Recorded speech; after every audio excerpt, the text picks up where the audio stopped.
आपल्यासोबत आमदार विक्रम पाटील आहेत. काय सांगणार दूषित पाण्याचा विषय तुम्ही सभागृहात घेतला, नेमकं काय प्रकरण आहे?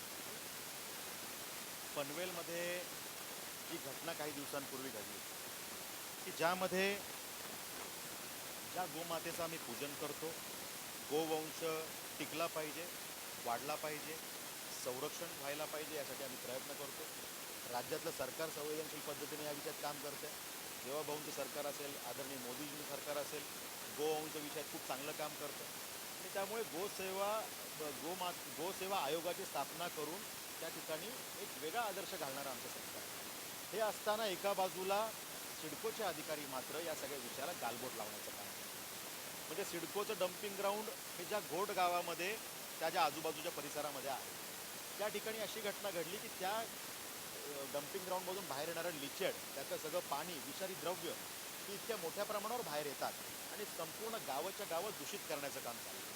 10 दिवसापूर्वी घटना घडली की ज्यामध्ये अशा पद्धतीनं आमच्या गोमातेचा अंत होण्याचं काम त्या ठिकाणी झालं.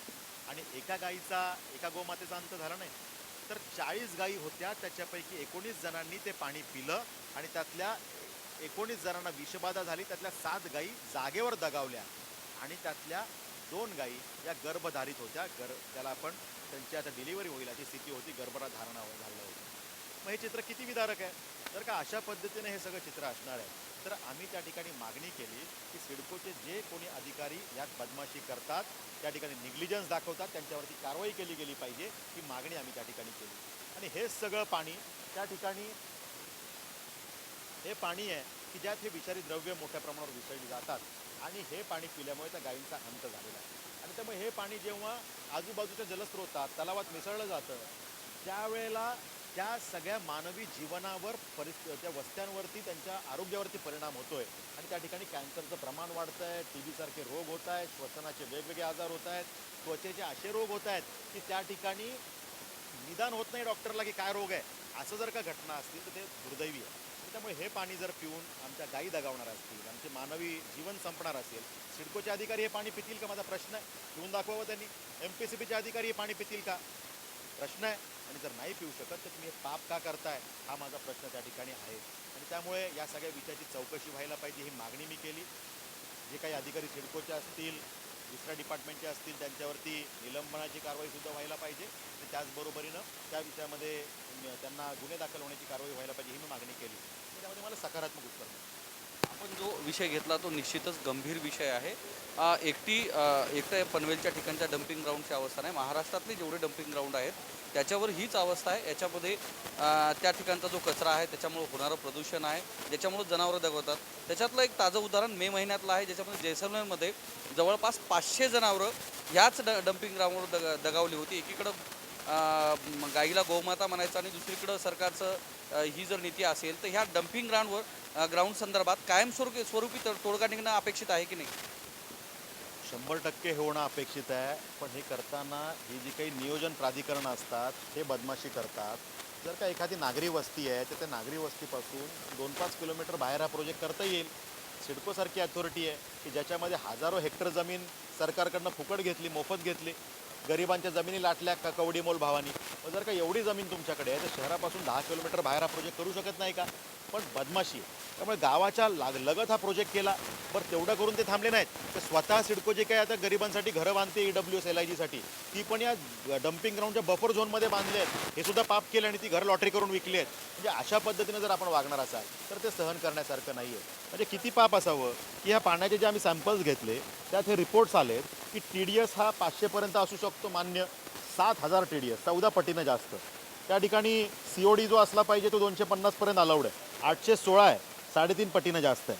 त्या ठिकाणी BOD जो असला पाहिजे तो 30पर्यंत अलाउड आहे, 326 आहे, 11 पटीनं जास्त आहे. मग जर का अशा पद्धतीनं विष जर का पाण्यात मिसळण्याचं काम सिडकोचे अधिकारी करत असतील तर हे क्षमायोग्य नाही आहे. आणि या पाण्यात आपण रिपोर्टमध्ये बघाल की पाण्यात ऑक्सिजनच नाही आहे. म्हणजे ऑक्सिजन विरहित पाणी तयार, डेड वॉटर ज्याला म्हणतात, डेड वॉटर बॉडीज तयार करण्याचं काम सिडकोचे अधिकारी करतायत. आणि हे चुकीचं आहे. आणि त्यामुळे ज्या अधिकाऱ्यांनी हे पाप केलं, वर्षानुवर्ष सुरू आहे, नागरिक ओरडतायत, संघर्ष करतायत, पत्र देत आहेत. MPCB, MIDCला पत्र दिली आहेत. माझ्याकडे उत्तर आहेत MPCBची की त्यांनी सांगितलं की हो, सिडकोच्या माध्यमातून हे चुकीचं घडतंय. आम्ही ज्या परवानग्या दिल्या होत्या त्याचं तुम्ही व्हायोलेशन केलेलं आहे. तुमची परवानगी का काढून घेऊ नये हे विचारलेलं शोकॉजमध्ये कोणी लागणार असाल तर ते सहन करण्यासारखं नाही आहे. म्हणजे किती पाप असावं की ह्या पाण्याचे जे आम्ही सॅम्पल्स घेतले त्यात हे रिपोर्ट्स आलेत की TDS हा 500पर्यंत असू शकतो मान्य, 7,000 TDS, 14 पटीनं जास्त. त्या ठिकाणी COD जो असला पाहिजे तो 250पर्यंत अलाउड आहे, 816 आहे, 3.5 पटीनं जास्त आहे. त्या ठिकाणी BOD जो असला पाहिजे तो 30पर्यंत अलाउड आहे, 326 आहे, 11 पटीनं जास्त आहे. मग जर का अशा पद्धतीनं विष जर का पाण्यात मिसळण्याचं काम सिडकोचे अधिकारी करत असतील तर हे क्षमायोग्य नाही आहे. आणि या पाण्यात आपण रिपोर्टमध्ये बघाल की पाण्यात ऑक्सिजनच नाही आहे. म्हणजे ऑक्सिजन विरहित पाणी तयार, डेड वॉटर ज्याला म्हणतात, डेड वॉटर बॉडीज तयार करण्याचं काम सिडकोचे अधिकारी करतायत आणि हे चुकीचं आहे.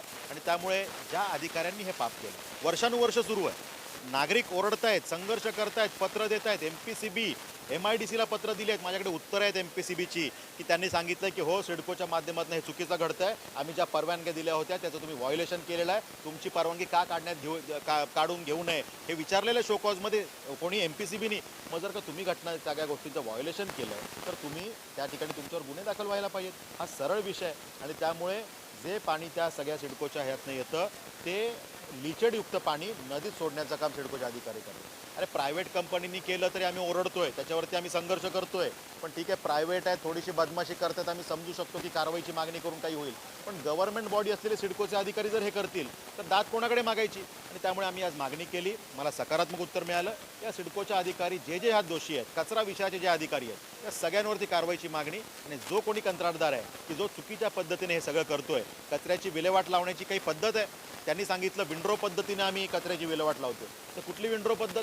मी त्यांना दाखवलं सभागृहात की हा कचरा कोणाला तरी हाताशी धरून इथून उचल बाबा आणि मोकळे खड्डे जे मिळतील गावभरात कुठं पण जाऊन टाक, डंप कर, इथून उचल, कचरा आमचा कमी कर.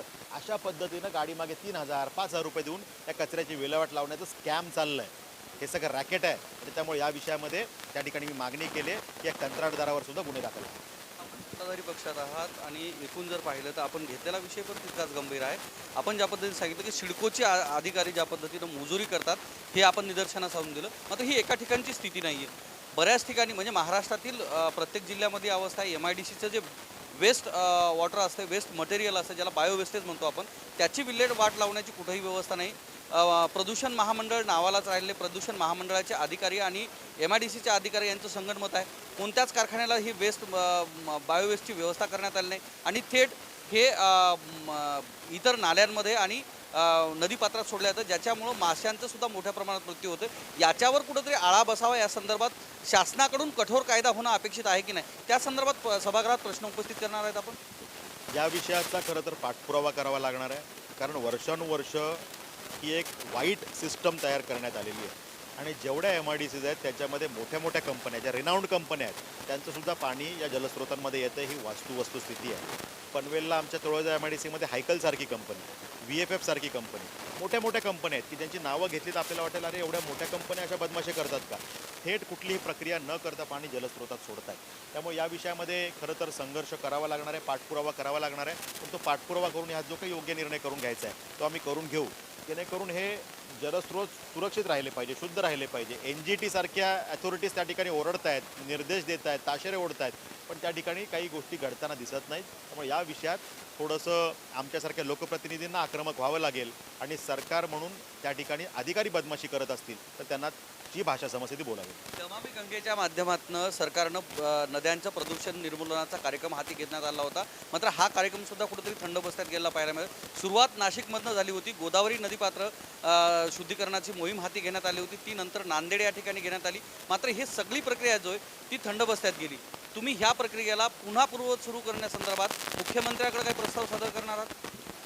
बघा, नदीला मातेचा दर्जा देऊन काम करणारं सरकार आहे आणि त्यामुळे त्या विषयात सातत्याने काम सुरू आहे. एखाद्या ठिकाणी जर का कुठं शिथिलता आली असेल तर कुठल्या अधिकाऱ्यांच्या नकारात्मक मानसिकतेमुळे ती आली आहे शोधून काढून त्यात तात्काळ कारवाई करायला लावू.